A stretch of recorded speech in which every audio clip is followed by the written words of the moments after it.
Ito na. Hello. Oo. Good morning. Maya po kasi po we're going to have a replay po ng praise and worship.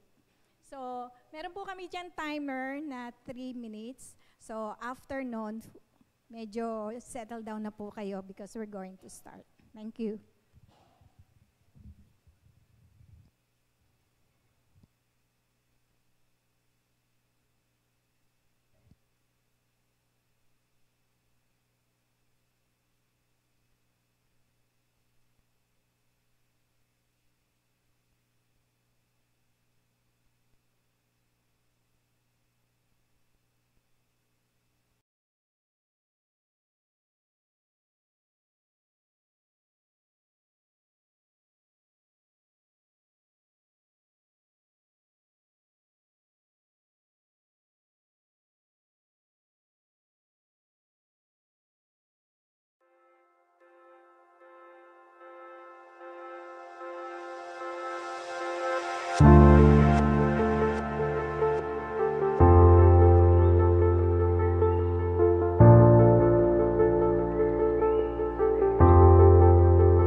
Good morning, church!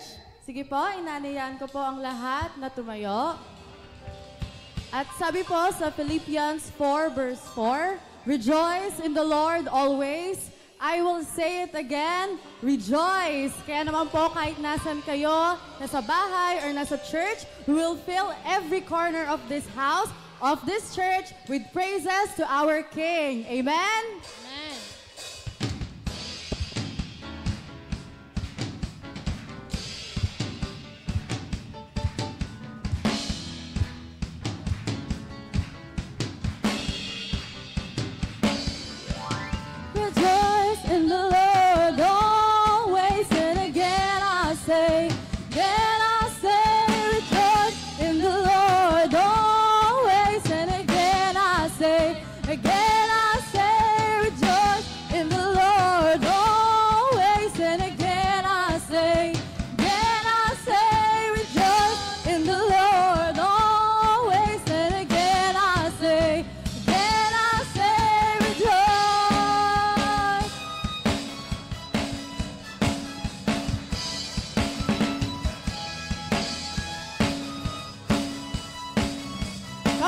church, let us bless the name of the Lord.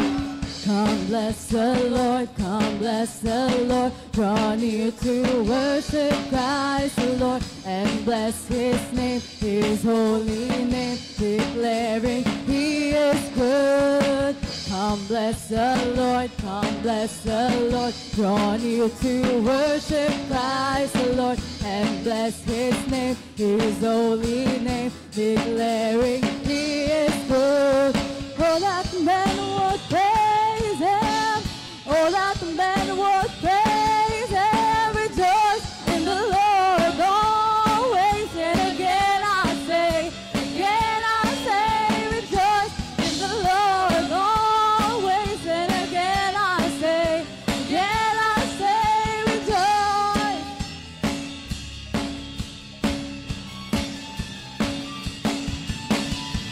Come bless the Lord, come bless the Lord. Draw near to worship Christ the Lord and bless His name, His holy name, declaring He is good. Come bless the Lord, come bless the Lord. Draw near to worship Christ the Lord and bless His name, His holy name, declaring He is good. Oh, that men would praise Him. Oh, that men would praise Him. Rejoice in the Lord always. And again I say, rejoice in the Lord always. And again I say, rejoice in the Lord always. And again I say, rejoice in the Lord always. And again I say, rejoice.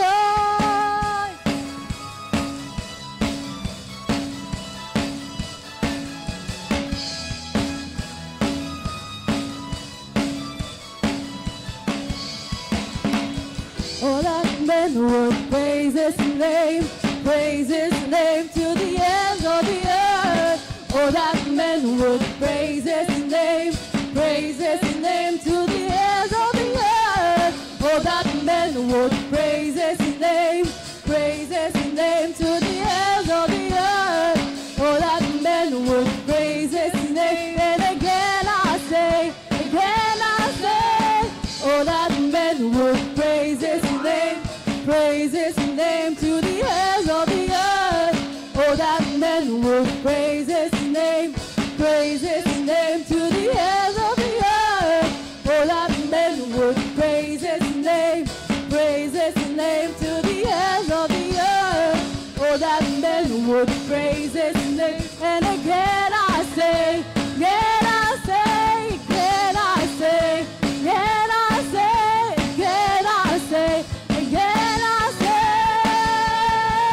rejoice in the Lord always. And again I say,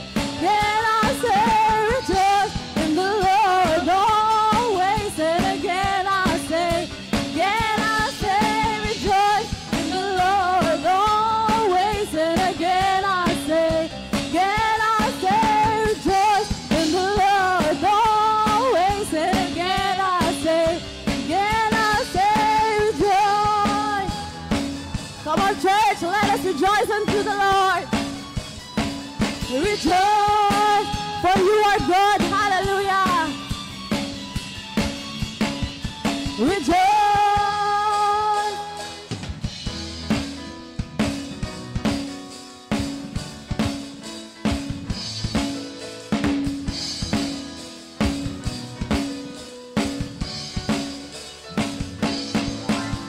Lord, you are good and your mercy endureth forever. Lord, you are good and your mercy endureth forever. Lord, you are good and your mercy endureth forever. Lord, you are good and your mercy endureth forever. People from every nation and tongue, from generation to generation, we worship you. Hallelujah.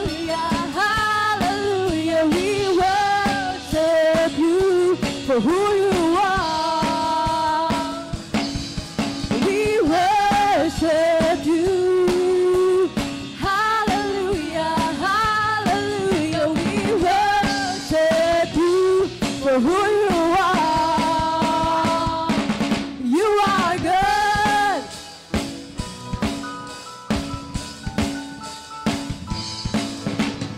Lord, you are good and your mercy endureth forever. Lord, you are good and your mercy endureth forever. People from every nation and tongue, from generation to generation, we worship you. Hallelujah, hallelujah, we worship you for who you are. We worship you. Hallelujah, hallelujah, we worship you for who you are. You are good. Yes, you are. Yes, you are. So good, so good. Yeah. Yes, you are. Yes, you are. You are good all the time, all the time. You are good. You are good all the time, all the time. You are good. You are good all the time, all the time. You are good. You are good all the time, all the time. You are good.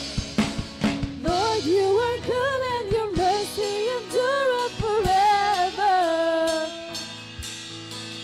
Lord, you are good and your mercy endureth forever. Lord, you are good and your mercy endureth forever. Come on, church, let us sing. Your mercy endureth forever. People from every nation and tongue, from generation to generation, we worship you. Hallelujah, hallelujah, we worship you for who you are. We worship you. Hallelujah, hallelujah, we worship you for who you are, for who you are, for who you are. You are good. Yes, you are. Yes, you are, oh God. You are good. Hallelujah. Hallelujah. And you deserve all the praises, oh God. We just want to be in your presence. Hallelujah. For we are created to worship you. You're the reason, Father God, that we are worshiping. Hallelujah.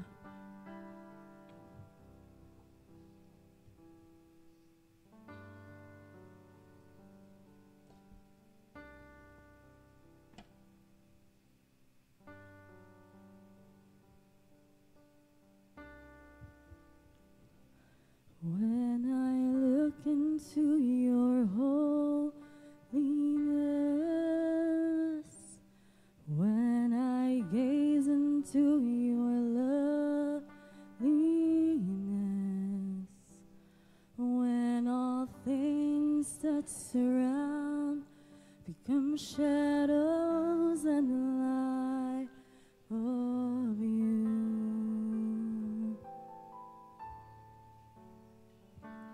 When I found the joy of reaching your heart, when my will becomes enthroned in your love, when all things that surround become shadows in the light of you. I worship you.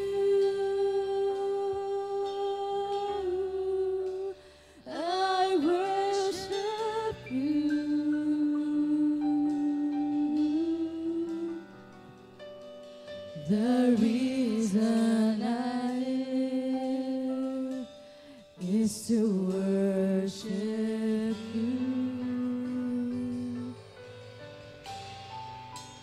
I worship you.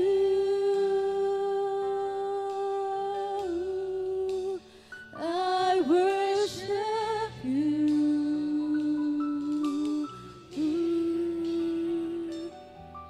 The reason I live is to worship you.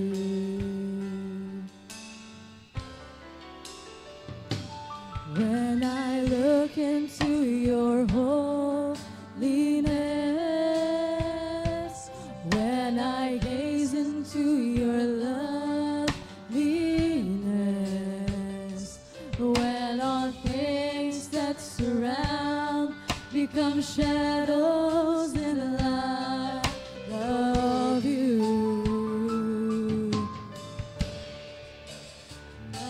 When I found the joy of reaching your heart, when my will becomes enthroned in your love, when all things that surround become shadows in the light of you, I worship you. I worship you.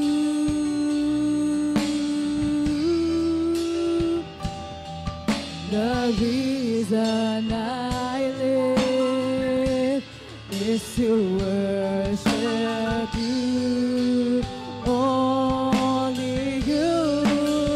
I worship you. I worship you.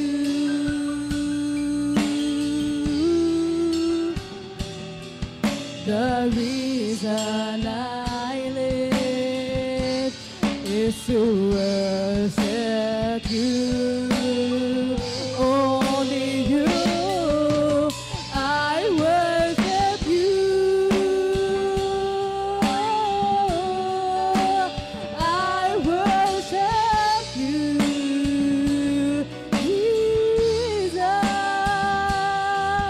The reason I live is to worship you.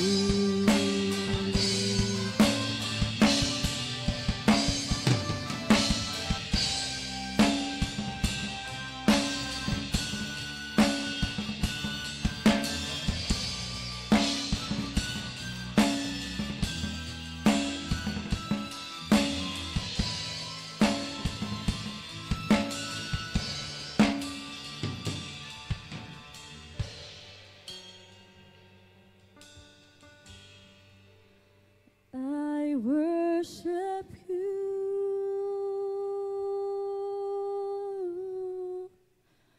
I worship you.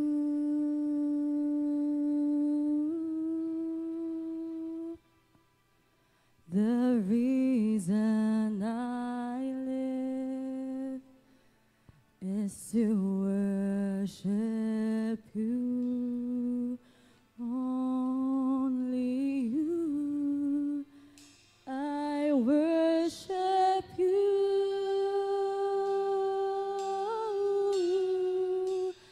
I worship you.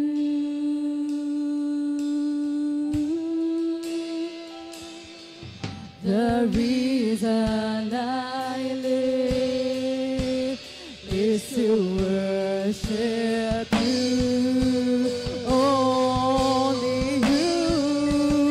I worship you. I worship you, oh Jesus. The reason I live is to worship you.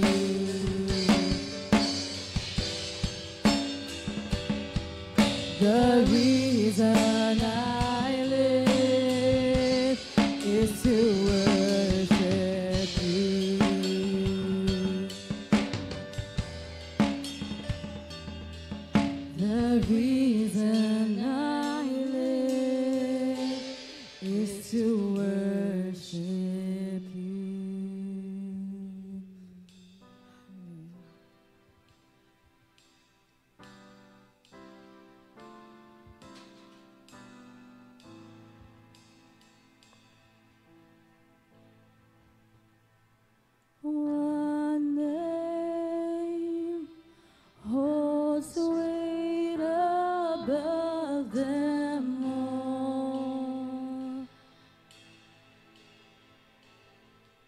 His fame outlasts the earth He formed.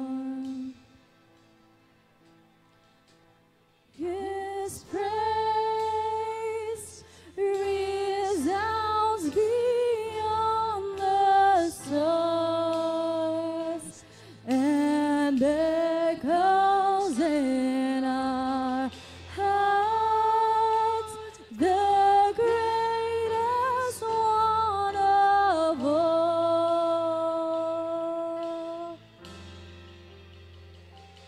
His face shines brighter than the sun.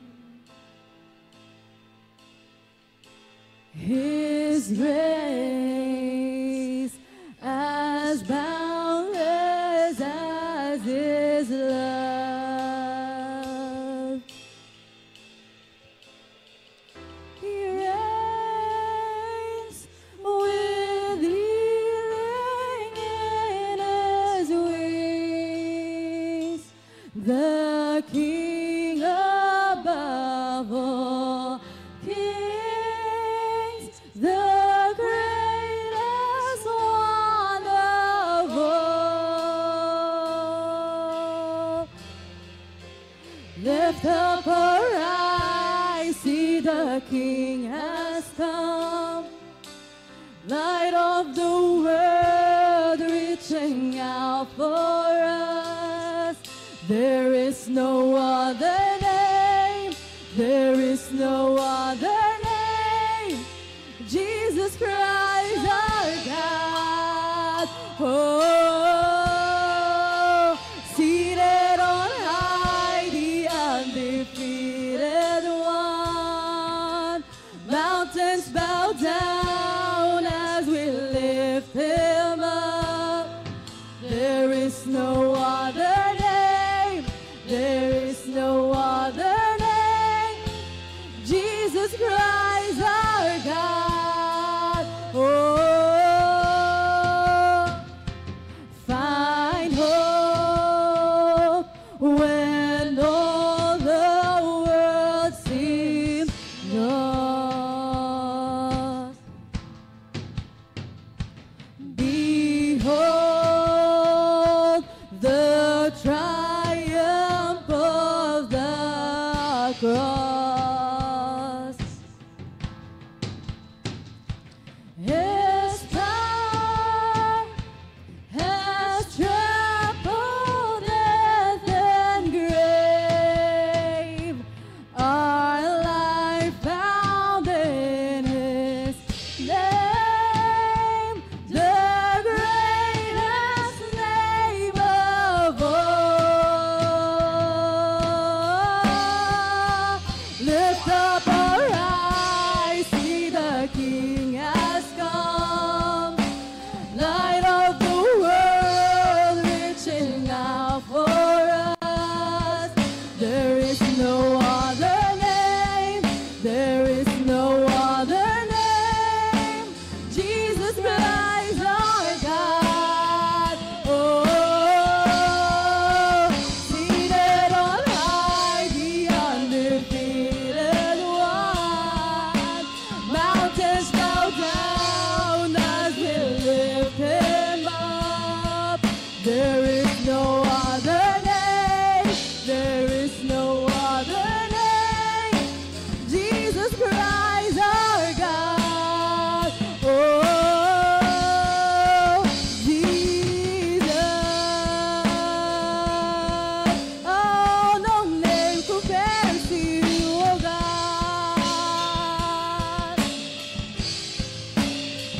up, arise, see the King has come.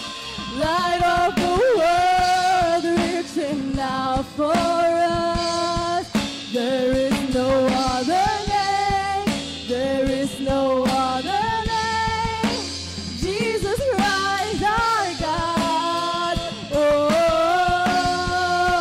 seated on high, the undefeated one.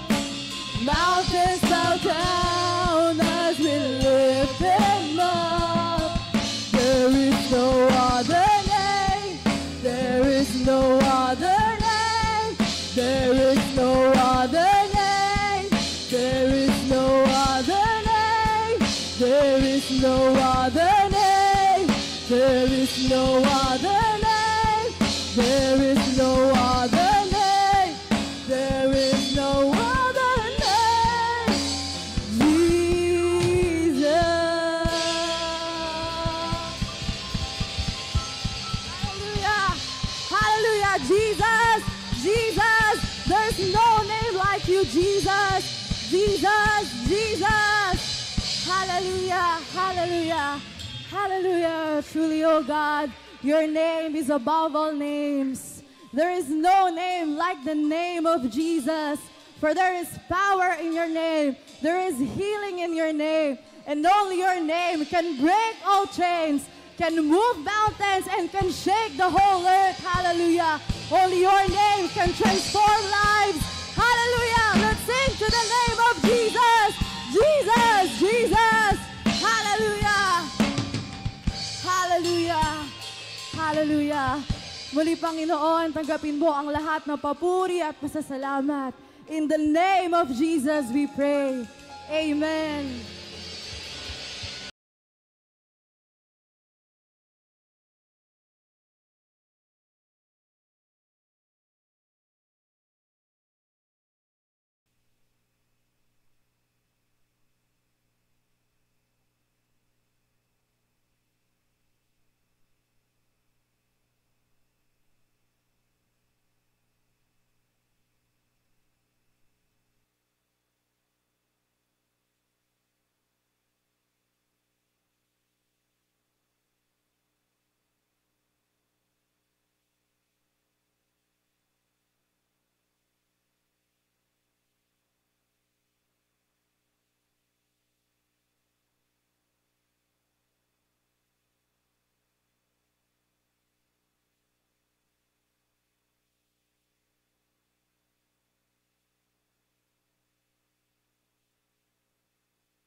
Good morning.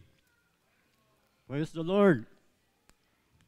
I hope that even without the live instruments, kahit na hindi po live, wala sa ating harapan, yung mga maglilid sa atin sa praise and worship, we have enjoyed worshiping the Lord. Amen.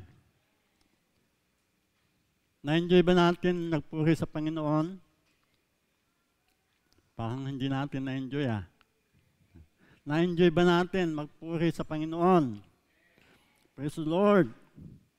Because the presence of the Lord is here. Ang presensya ng Diyos ay nasa ating kalagitnaan. Amen. Kaya kahit po walang mga instrumento, na-enjoy po natin. I believe we have na-enjoy po natin ang magpuri sa Panginoon. Unang-una sa lahat, Happy Mother's Day.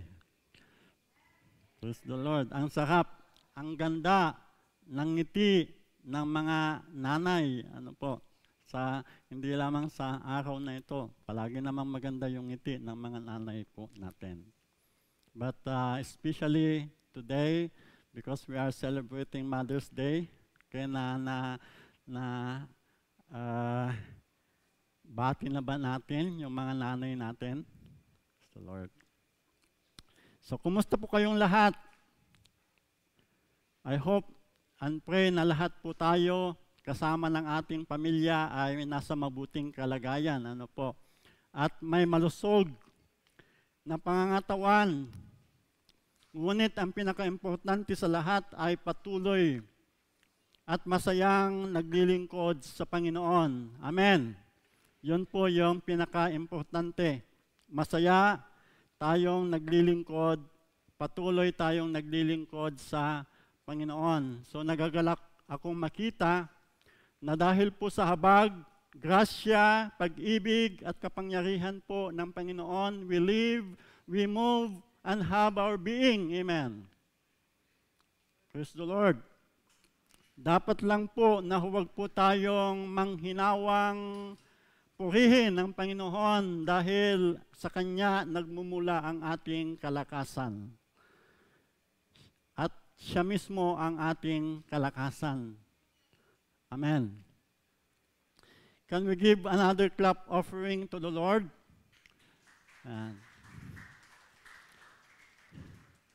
Shout out. Sabi nga doon sa TV, palaging shout out eh. No. Shout out, hallelujah to the Lord. Hallelujah to the Lord. Praise the Lord. So, ngayong umaga po, dalawang bagay ang inimpress ng Panginoon sa aking puso na nais kong ibahagi sa umagang ito. Dahil ngayon po ay espesyal na araw ng ating mga nanay at bukas po ay haharap tayo sa napakahalagang desisyon para sa ating bansa. Okay? Kaya po ang mensahe po ng Panginoon sa atin sa umagang ito ay meron pong kinalaman sa Mother's Day at sa election 2025. First, I want you to open your Bible in the Gospel of Luke. Buksan po natin yung ating Bible doon po sa Gospel of Luke, chapter 10, beginning from verse 38 to 42. Ano po? I choose this account about the encounter of Jesus to Mary and Martha para po i-exhort po natin at i-honor po yung ating mga nanay. Ano po? Because not only the married mom with children that we are going to acknowledge today, hindi lamang po yung mga nanay na may mga anak, ang atin pong i-honor or i-acknowledge sa araw po na ito, that even the single mom, ano po, and soon to be mom. But generally, the message is for all of us. Ano po, yung mensahe po sa araw po na ito ay hindi lamang po sa mga nanay, kundi sa bawat isa sa atin. Men can learn also from this. Ano po? Mensahe ito sa mga nanay, pero tayong lahat po ay meron pong matututunan sa mensahe ng Diyos sa atin sa araw na ito. So can we stand for the reading of God's Word? Tayo po ay tumayo para atin pong basahin ang salita ng Panginoon sa umagang ito na matatagpuan po sa Luke chapter 10, beginning from verse 38 hanggang 42. Kung meron po kayong Bible, mas maganda po kung buksan po ninyo yung inyong pong mga Bible. Verse 38. As Jesus and the disciples continued on their way to Jerusalem, they came to a certain village where a woman named Martha welcomed him into her home. Her sister Mary sat at the Lord's feet, listening to what he taught. But Martha was distracted by the big dinner she was preparing. She came to Jesus and said, "Lord, doesn't it seem unfair to you that my sister just sits here while I'll do all the work? Tell her to come and help me." But the Lord said to her, "My dear Martha, you are worried and upset over all these details. There is only one thing worth being concerned about. Mary has discovered it, and it will not be taken away from her." May the Lord bless the reading of His words. Maraming salamat po, tayo'y manalangin. Panginoon, maraming salamat po sa pagkabasa po namin ng iyong mga salita sa umagang ito, O Diyos. At dalangin po namin, Panginoon, na pagpalain mo ang iyong mga salita. Lord, itanim mo po ang iyong mga salita sa aming mga puso sa umagang ito. At sa aming pong pakikinig, Panginoon, ng iyong mga salita, Panginoon, puluin mo kami ng kagalakan. Lord, turuan niyo po kami na makinig sa inyo sa umagang ito. Pagpalain mo po ang iyong lingkod.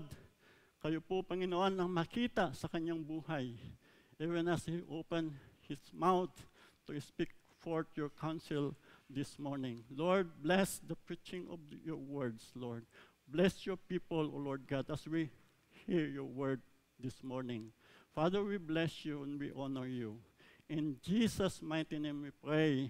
At ang lahat po ay magsabi ng Amen. At Amen. Tayo po ay umupo. Handa na ba tayong makinig ng salita ng Panginoon? Praise the Lord. Hingin ko lang po, kahit na isang oras lang po, ang inyo pong attention po sa umagang ito. This particular narrative in the Gospel of Luke, kadalasan kung baga sa pelikula, pinapalagay po natin na kontrabida po si Martha at si Mary po naman ay bida. Di po ba? Kung baga sa pelikula, kontrabida si Martha, si Mary naman ay bida. Where in fact, we can read in verse 38,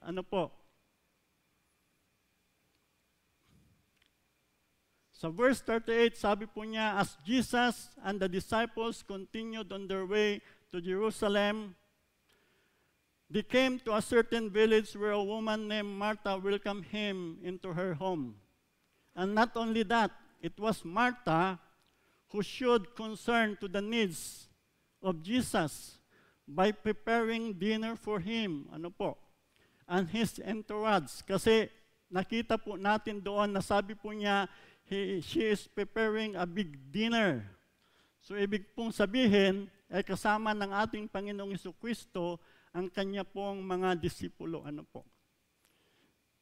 Naniniwala ako, I am very sure that all moms, lahat po ng mga nanay dito, agree and do what Martha have done. Naniniwala ako, na ang lahat ng mga nanay dito na kung ano po yung ginawa ni Martha, yun po yung kanilang gagawin.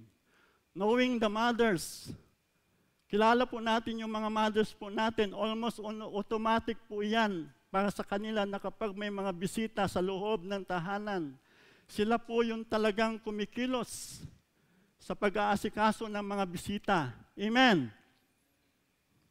At karaniwan ng tatay po ay uupo kasama ang bisita. Amen. At ang mga anak naman po ay nasa loob ng kwarto. Amen. Dahil nahihiya. So it's really unfair to say na si Martha po ay kontrabida dito sa narrative na ito. But this is the thing, on the first place, did Jesus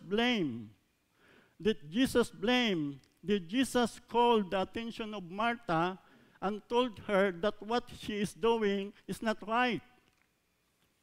Nakita po ba natin, na nabasa po ba natin na sinabi ng ating Panginoong Jesucristo kay Martha na itigil mo ang iyong ginagawa dahil ang iyong ginagawa ay mali? Hindi po, No, because for Jesus, it was unfair to criticize Martha for doing good.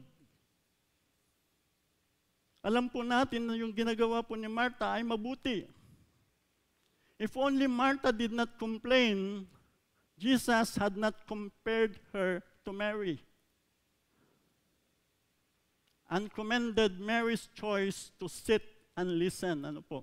Kung hindi lang po nagsalita o nag-complain po si Martha sa harap po ng ating Panginoong Jesucristo, hindi po pinansin ng ating Panginoong Jesucristo yung ginagawa po ni Mary.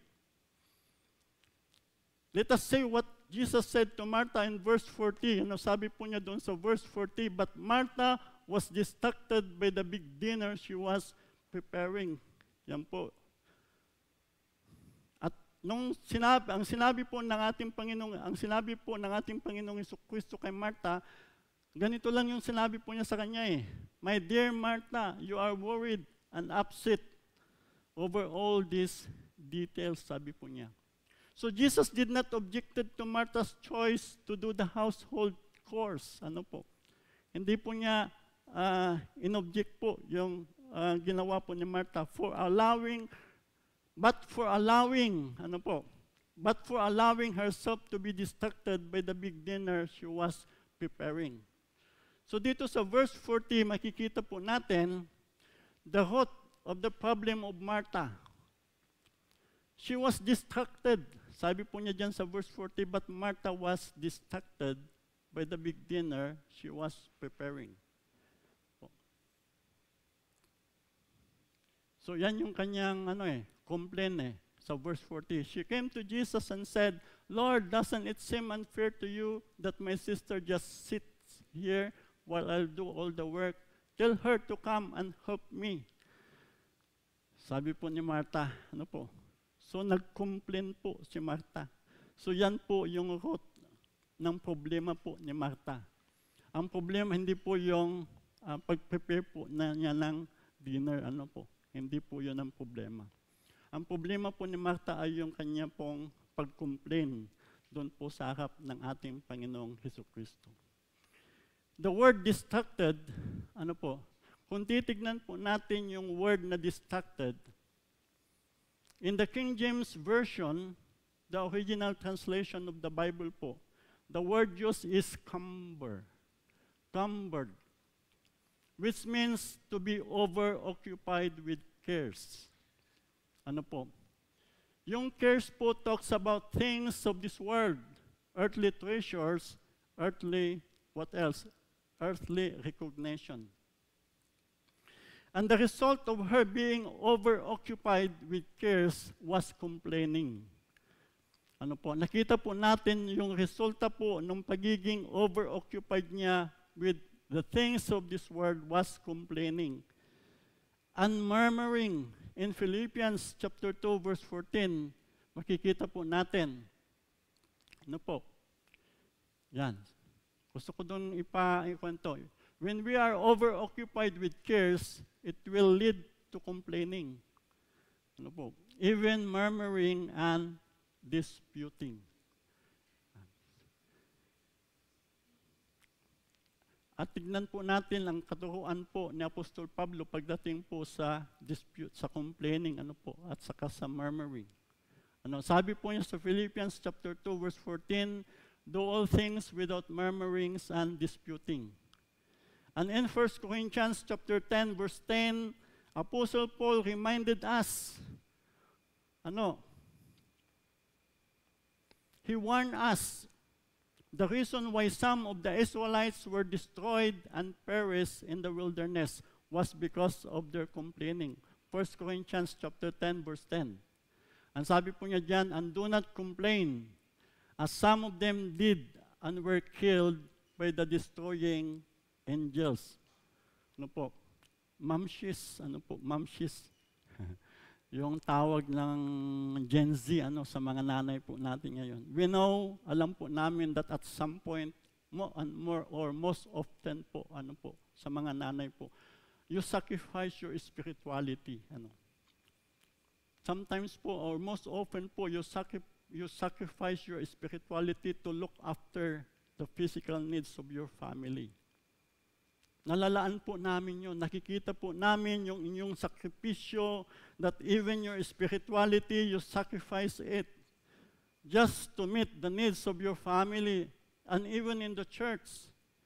But please do not allow yourself to be over-occupied. Ito yung gusto na ituro po ng Panginoon sa ating mga nanay sa umagang ito. Do not be over-occupied. Okay lang po na maghanda po tayo, but do not be over-occupied. Remember the counsel from the Word of God today, and learn to take it slowly.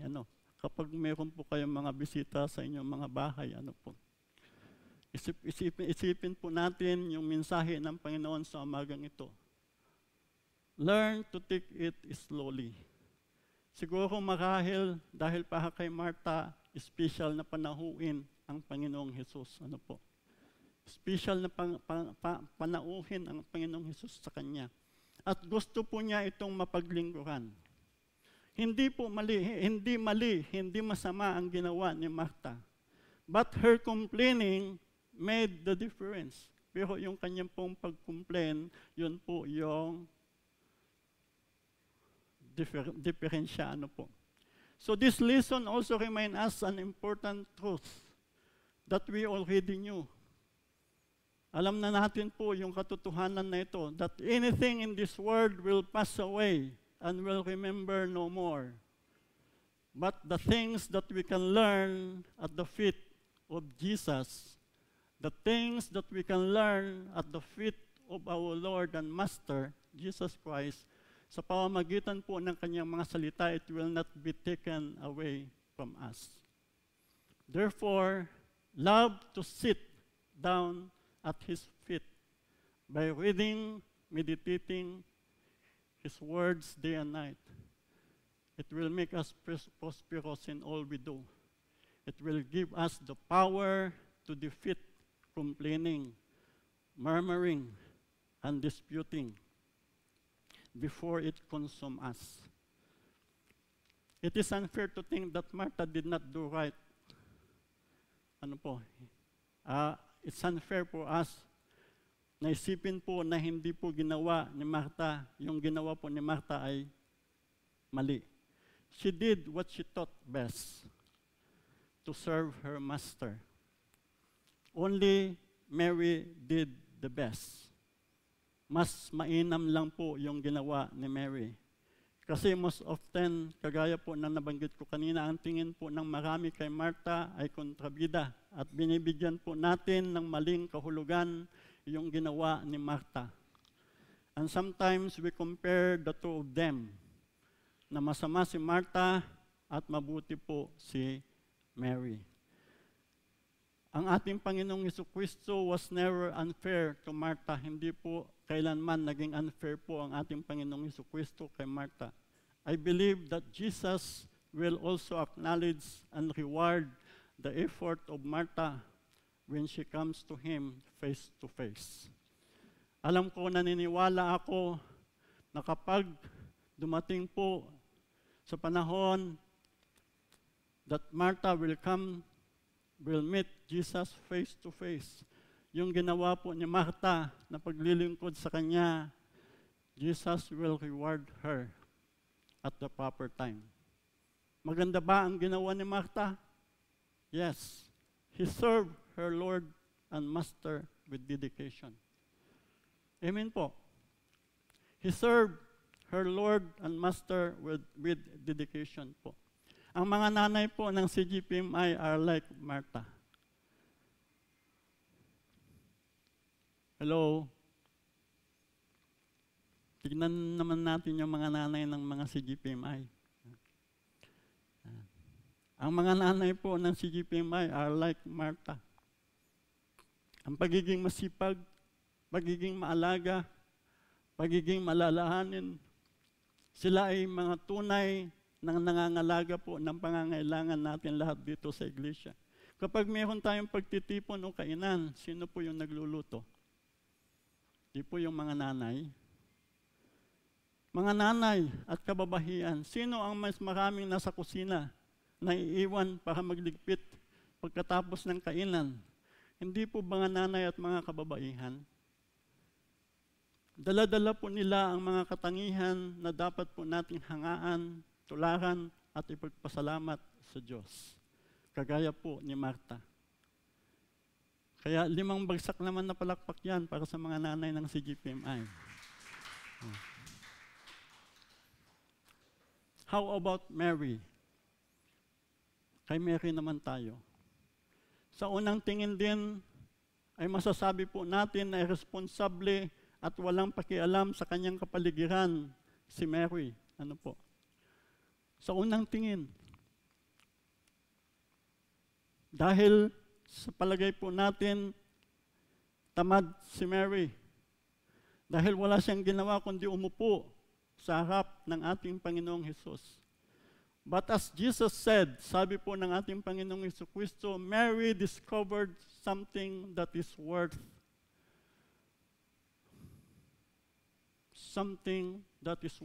being concerned about. Mary has discovered it, and it will not be taken away from her. Mary discovered that the best thing in this life is to sit down and learn at the feet of Jesus.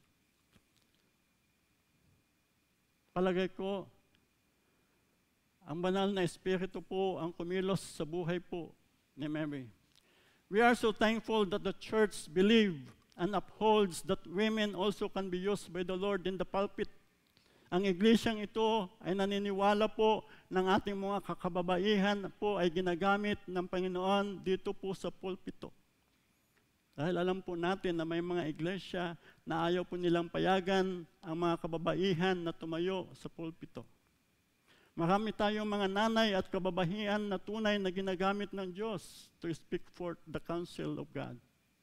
To oversee ministries like music. Sino po yung overseer ng music po natin? Si Sister Meng.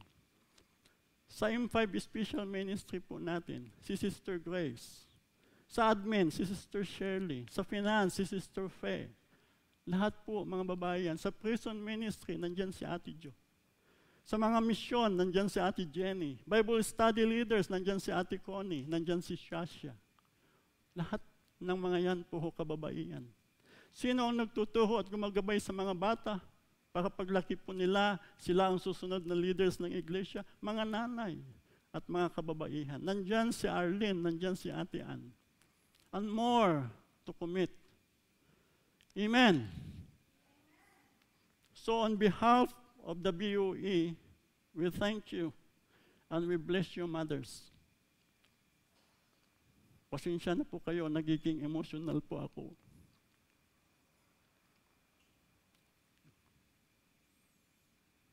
I'm so thankful that God is allowing me na sa pagkakataong ito, nakakasama ko yung mother ko, 84 years old na siya. At nakikita ko, ngayon ko lang na-appreciate po yung sakripisyo ng mga nanay. That's why sometimes may mga nanay po, may mga kababaihan po na mas pinili po nilang makinig muna at mag-aral ng salita ng Diyos. Hindi ibig sabihin na ayaw po nilang magtrabaho o kumilos sa mga gawaing bahay o gawain sa church. If your intentions and motives is to grow spiritually and to study, to show thyself approved unto God, then as Jesus said to Martha about Mary, sabi niya sa verse 42, there is only one thing worth being concerned about. Mary has discovered it, and it will not be taken away from her. That is the best thing that you can do, mothers. 5 palakpak naman sa mga nanay na gumagawa ng trabaho sa iglesia. Pero tandaan po natin, ito ay para sa lahat. Itong bagay na ito na susunod kong sasabihin ay para po sa lahat na dapat po na maging prinsipyo po natin. Sinabi ng ating Panginoong Jesucristo sa Matthew chapter 6 verse 33, anong pong sabi sa Matthew chapter 6 verse 33? But seek first the kingdom of God and His righteousness, and all these things will be added unto you. Kapag sinanay po natin ang ating mga sarili na unang hanapin ang kaharian at katuwiran ng Diyos sa pamamagitan po ng pakikinig, pag-aaral, pagbubulay-bulay ng kanyang mga salita, at ito po ay ating isabuhay, walang dahilan para ma-stress po tayo. Dahil makakaasa po tayo na hindi tayo pagkukulangin ng Diyos. Ang matinding problema at kaaway po ng tao ay stress. Wala pong magsasabi sa atin ng matindi nating kaaway ay stress. Stress comes when we run after earthly things more than our spiritual needs. Na-stress tayo kasi mas hinahabol po natin yung mga bagay na nandito sa mundo, sa mga bagay na nakikita natin, more than the spiritual things o yung mga spiritual na pangangailangan po natin. I hope I still have time to discuss about the election. Ano po? Meron pa ba akong oras? Yeah, meron pa akong oras. I want to discuss about the election dahil napakahalaga po. We need to prepare ourselves.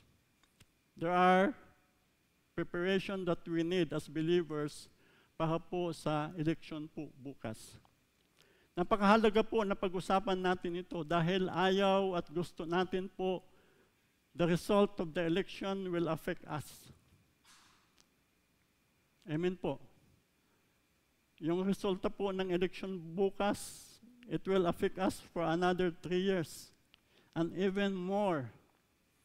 Hindi natin ito pag-usapan para bumatikos ng kandidato o para hikayatin ng sino man na ibuto si ganito. Ano po, hindi natin ito pag-usapan dito.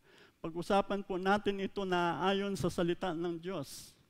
Because remember what was said in Romans chapter 13 verse 1, sabi po niya, let everyone be subject to the governing authorities, for there is no authority except that which God has established. The authorities that exist have been established by God, according to Romans chapter 13 verse 1. Ang ibig sabihin po nito, anuman po yung maging resulta ng eleksyon bukas, kailangan po natin itong tanggapin. Kailangan po natin tanggapin, hindi there will be no room for us for complaining. There will be no more room for us to murmur, to rebel kung minsan nakakalungkot kasi kahit mga Kristiyano, kapag mayroon na pong iniligay ang Panginoon na gobyerno sa atin, we rebelled against them. Kaya napakahalaga po.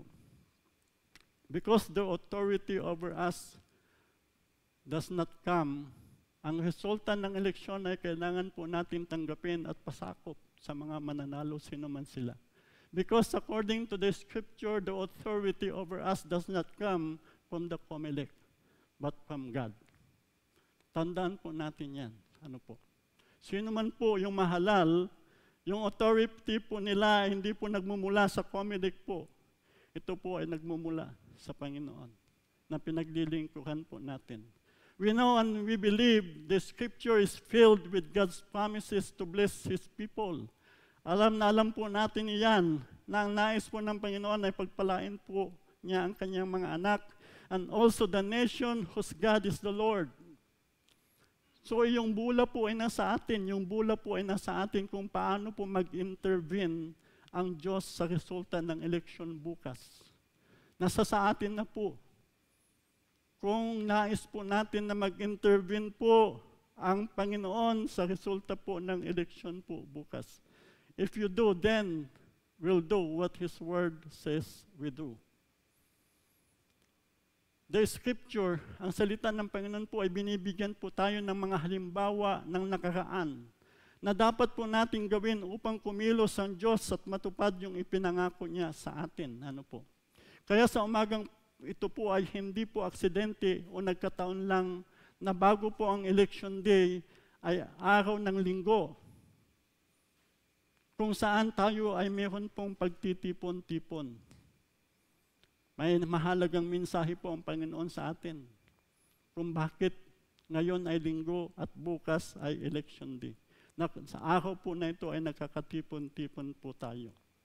Dahil po ang nais ng Diyos ay pag-isain po yung ating espiritu, pag-isain po yung ating puso, at pag-isain po yung ating isip. Ang pagkakaisa po ng ating espiritu, ng ating puso, ng ating isip ay prerequisite po ng banal na espiritu para sa kanyang pagkilos. The Word of God teaches us in Psalms chapter 133 verse 1. Ano po ang sabi niya sa Psalms 133 verse 1? Sabi niya, behold how good, how pleasant it is for brethren to dwell together in unity. And in the Gospel of John, makikita po natin in the Gospel of John chapter 17 verse 21, ito yung binigyan diin ng ating Panginoong Jesucristo nung siya ay nanalangin sa Ama bago po siya umalis. Sabi po niya diyan sa John chapter 17 verse 21, that all of them may be one, Father, just as you are in me and I am in you. Sabi po niya dyan. Kaya nga sabi ko kanina, isa pong nakakalungkot na katotohanan, we are divided. We, as believers in the Lord, we are divided because we have our own preference. We have our own preference. Kaya sabi ko kanina, we respect yung freedom po ng bawat isa sa atin. Hindi po natin ini-influensyahan ng bawat isa sa atin because we respect yung freedom ng bawat isa sa atin. But when it comes to the election of leaders, nangangailangan din po ng pagkakaisa natin. Dahil ang gagamitin nating pamantayan ay ang salita ng Diyos. At ang salita ng Diyos ay sinasabi sa atin na kailangan magkaisa yung ating isip, puso at espiritu. And in the book of Acts, gagamitin ko po yung nangyari po doon sa gawa. In the book of Acts, ang pagkakaisa ng mga mananampalataya ang unang hakbang sa pagkilos po ng banal na espiritu sa kanilang kalagitnaan. At ito po ay utos sa kanila ng ating Panginoong Hesus bago po siya bumalik sa Ama. In Acts chapter 1 verse 4, sabi po niya dyan, on one occasion while he was eating with them, he gave them this command, do not leave Jerusalem, but wait for the gift my Father promised, which you have heard me speak about. Ang pagtitipon nila sa isang lugar ay nangangahulugan po ng pagkakaisa. He gave this command, do not leave Jerusalem, but wait. Sabi po ng ating Panginoong Jesucristo. This command to leave, not to leave Jerusalem, but wait, or to stay in one place means to gather. Ibig sabihin po is to gather in one place. To gather in one place. Ang pagtitipon po ay nagpapahayag po ng pagkakaisa. Amen. Ang pagtitipon po ay nagpapahayag po ng pagkakaisa. As I have said, hindi po aksidente na meron po tayong pagtitipon ngayong umaga. Bago po yung araw ng halalan. Dahil ito po yung inaasahan ng banal na espiritu po sa atin. Para pag-isahin po yung ating isip, puso at espiritu. It reminds me yung inspiring song, pag-isahin mo ang laman ng aming isip. Pag-isahin mo ang laman ng aming puso.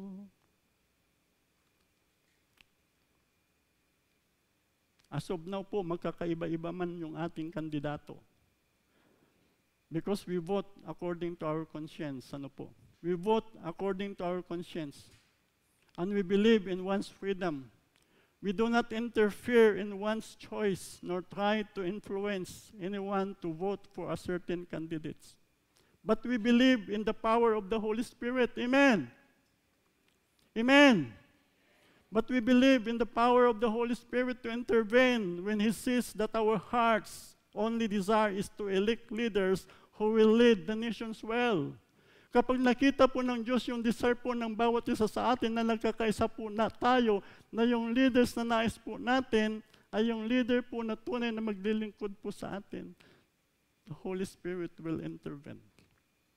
Naniniwala po ako na kung paano kumilos ang banal na espiritu sa buhay po ng mga mananampalataya doon sa Acts, para kung ano yung pinangako ng Panginoon sa kanila ay matupad, ganon din po ang gagawin ng Panginoon kapag nakita ng banal na espiritu na yung ating puso, na yung ating isip, na yung ating espiritu ay nagkakaisa.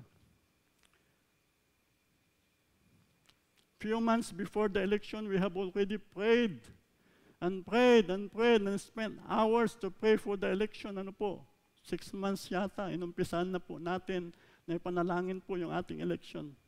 I tell you, all those hours we spent will go to waste if the Holy Spirit will not intervene. Kapag hindi po mag-intervene yung banal na espiritu. Secondly, do the disciples in Acts gathered doing nothing? Definitely no. Ano po? Hindi po sila nag-gather na nakatunganga lang sila. They joined together to pray together. Acts chapter 1 verse 14. Sabi po niya doon, they all joined together constantly in prayer, along with the women and Mary, the mother of Jesus, and with his brothers. Yan po yung ginawa nila. Nagkatipon-tipon po sila. Una, mayroon pong pagtitipon-tipon. Pangalawa, they all joined together to pray together. After what they have done in obedience to the command of Jesus, to the word of Jesus, and because they listened to the prompting of the Holy Spirit, yung resulta po, amazing. Napaka-amazing po yung resulta po. In Acts chapter 2, beginning from verse 1 hanggang 4, sabi po niya dyan, when the day of Pentecost came, they were all together in one place. Suddenly, a sound like the blowing of a violent wind came from heaven and filled the whole house where they are sitting. They saw what seems to be tongue of fire that separated and came to rest on each of them. All of them were filled with the Holy Spirit and began to speak in other tongues as the Spirit enabled them. Ang banal na Espiritu po ay bumaba, kumilos sa kanilang kalagitnaan. He fulfilled what Jesus promised to them because they obeyed His word. Dahil po sila po ay nag-obey po doon sa sinabi po ng ating Panginoong Hesukristo. You know, this election po, I've heard. Most people already lost hope and no longer trust the election process in the country. Sabi nga nila, bubuto ka ng maayos, dadayain din naman. Tungkol lang sa pera ang eleksyon. Yan po yung mga, I have witnessed what they called vote buying. Na-witness ko po ito. So our only hope is for the Holy Spirit to move and intervene in the process. Wala tayong ibang pag-asa, wala tayong ibang aasahan, kundi ang pagkilos po ng banal na Espiritu doon sa proseso ng ating eleksyon bukas. So the challenge for us is to hope and believe that the Holy Spirit will come to intervene in the result of the election. Amen. Amen. Yun lang po yung ating pag-asa. And not only to intervene in the result of the election, but interesting part, ano po yung interesting part dito sa nangyari po dito sa book of Acts? The Spirit moved to change lives of the unbelievers when He anointed Peter to preach in their midst. Ano po? Hindi lamang para pagpalain po yung mga disipulo ng ating Panginoong Hesukristo, kundi ang banal na Espiritu ay bumaba to save sinners. Makikita po natin sa chapter 37 hanggang 41, sabi niya diyan, when the people heard this, they were cut to the heart and said to Peter and the other apostles, brothers, what shall we do? Peter replied, repent and be baptized, every one of you, in the name of Jesus Christ, for the forgiveness of your sins. And you will receive the gift of the Holy Spirit. The promise is for you and your children and for all who are far off, for all whom the Lord our God will call. With many other words, he warned them and pleaded with them, save yourselves from this corrupt generation. Those who accepted this message, his message, were baptized, and about 3,000 were added to their number that day. Ito po yung mas amazing na ginawa ng Panginoon, ng banal na Espiritu. Ilan ang mga leaders na ibubuto po natin bukas sa national na po, national.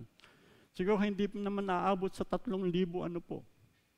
Pero dito, 3,000 ang hinipo ng banal na Espiritu upang idagdag sa kanila. God's will for the Philippines is to see the righteous sits in authority. Yun po yung kalooban ng Panginoon. Dahil sabi po niya doon sa Proverbs chapter 29 verse 2, sabi niya, when the righteous are in authority, the people rejoice. But when the wicked beareth rule, the people mourn. Alam niyo po, we are the only nation in Asia. Tayo po yung bansa sa Asia na almost 100% Christians. So if God can move, kung ang Panginoon po kumilos po sa puso po ng mga tao na hindi po nakakilala sa Kanya. Sino po yung mga tao na binabanggit ko na hindi po nakakilala sa Kanya na ginamit ng Diyos para ang Kanyang bansang Israel ay pagpalain? Si King Xerxes, si King Darius of Persia. So that the exiles like Ezra and Nehemiah can go back to Jerusalem and rebuild and restore the temple. By faith, ganon din po ang gagawin ng Panginoon sa ating bansa, sa mga elected na officials po natin. Gaano man sila kasama sa tingin po natin, gaano man sila kakurap sa tingin po natin, remember po, we are all sinners saved by grace. We are all sinners saved by grace. Kung ano sila ngayon, dati ganon din naman tayo, di po ba? Pero dahil sa habag ng Panginoon, binago tayo ng Panginoon. So naniniwala ako na ganon din po ang gagawin ng Panginoon sa mga leaders po natin na ihalal po natin. Gusto naman natin sila o hindi. Pag nahalal po natin sila, hindi naman natin hawak yung desisyon ng lahat ng tao sa Pilipinas. Pero saan tayo hugot? Saan tayo kakapit? Doon sa kapangyarihan ng banal na Espiritu na kumilos po sa election process ng ating pong bansa.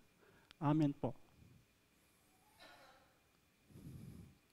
Alam ko, yun po yung naisin ng bawat isa sa atin. Alam ko, sumubra na ako sa oras.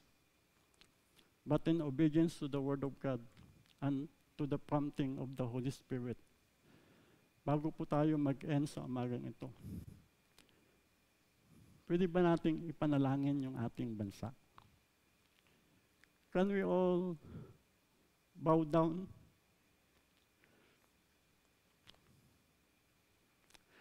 Let us join together and let us pray for our election tomorrow. If you want to bow down and if you want to kneel down, please do so as the Spirit leads you. Hallelujah. Our Father in heaven, hallowed be your name. Thy kingdom come, thy will be done on earth as it is in heaven. Panginoon, dumudulog po kami sa inyo na mayroon pong pagsusumamo. Lord, we have listened to your words. Pinakita mo sa amin, Panginoon, yung kapamaraanan mo para kumilos ka, Panginoon, sa proseso ng eleksyon sa aming pong bansa. Lord, wala po kaming ibang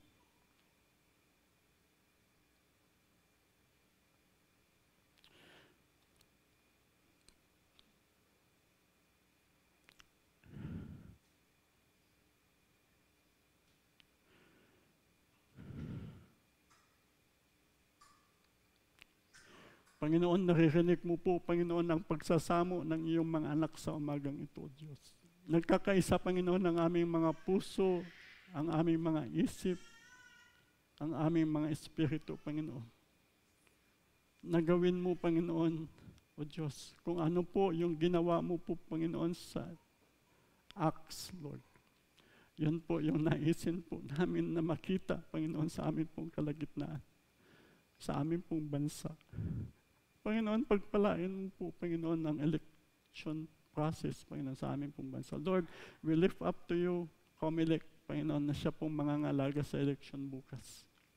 Lord, turuan mo po sila. Panghawakan mo sila, Panginoon. Ingatan mo sila, Panginoon. Gabayan mo sila. Ingatan mo sila, Panginoon. Thank you, Lord. Thank you.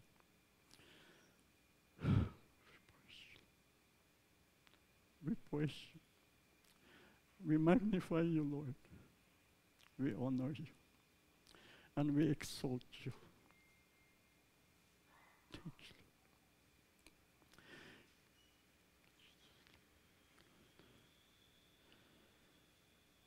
Thank you, Lord. Thank you, Jesus.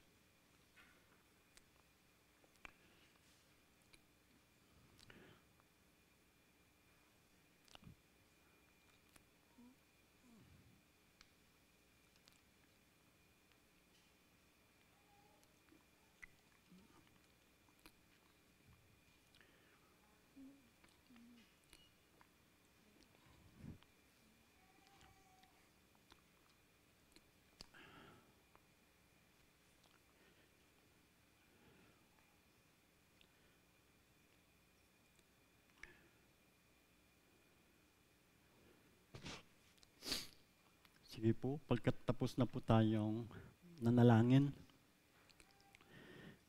let us prepare our heart for the Lord's Supper this morning. Hallelujah. Palakpakan naman natin ang Panginoon.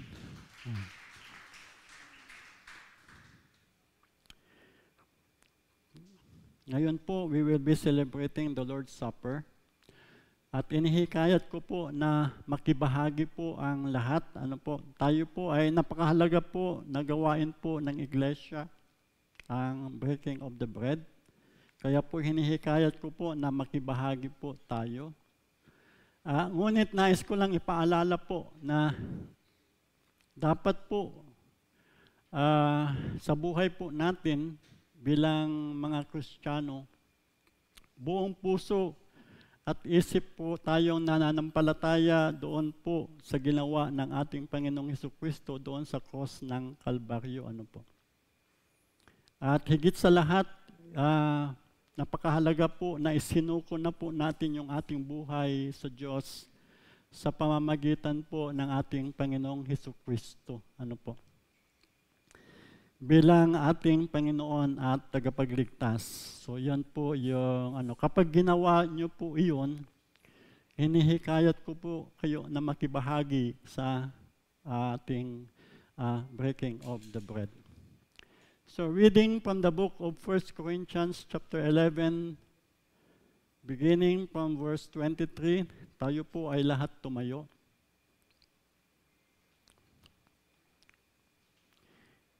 Verse 23, sapagkat ito ang turo na tinanggap ko mula sa Panginoon at ibinigay ko naman sa inyo, noong gabing siya'y pagkanulo, ang Panginoong Hesus ay dumampot ng tinapay. Meron na po tayong mga tinapay. Nagpasalamat at pinagpira-piraso iyon at sinabi, ito ang aking katawan na inihahandog para sa inyo. Gawin ninyo ito bilang pag-alaala sa akin. Itaas po natin yung tinapay. Panginoon, pagpalain po ninyo ang bawat bahagi ng tinapay sa amin na aming pong pinagpira-piraso. Na sumisimbolo po ng katawan ng aming Panginoong Hesukristo na siyang kabayaran ng aming kasalanan. Panginoon, ipagkaloob mo po sa amin ang lahat ng pagpapala na kaloob po nito. Sa pangalan ng aming Panginoong Hesukristo at sa gabay ng banal na Espiritu, ang lahat ay magsabi ng Amen at Amen. Kainin po natin yung ating bahagi.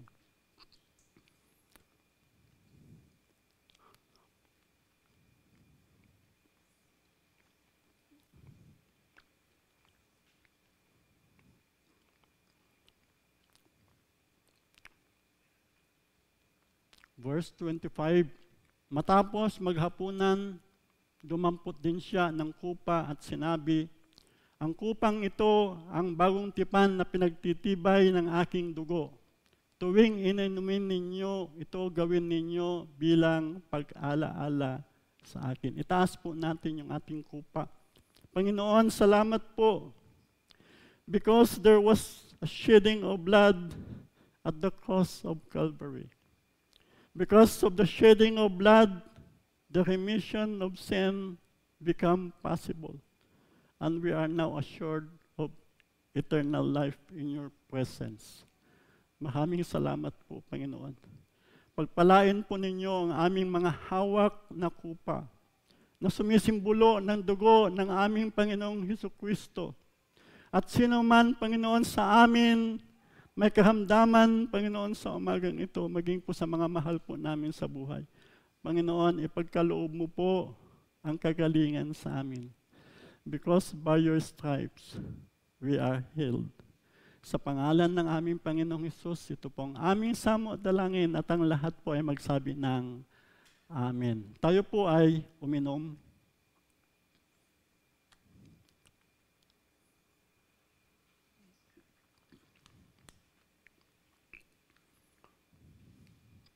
Palakpakan po natin ang Panginoon. God bless po.